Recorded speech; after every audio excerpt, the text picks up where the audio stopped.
आईच आम्ही आता इथं आलेलो ATM मध्ये. भाऊ आमचं निघालं एक कोल्हापूरला आणि कोल्हापूरला जाताना बाईनं मोबाईल ठेवला इथं आणि डॅडी इथनं मोबाईल गेला आत. जवळजवळ थांबून आम्हाला झाल्या 2 तास. मी वॉचमन काही आहे ना काय कर ना अवघड. फायनली वॉचमन आलेला आहे आत्ता आणि आत्ता बाईंचा मोबाईल काढायचा आपण आतनं.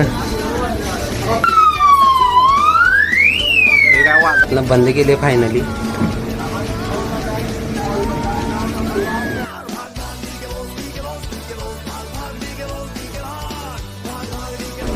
फायनली मोबाईल गावलेला आहे बा. लवकर आला तरी 1 नंबर. धन्यवाद. धन्यवाद दादा.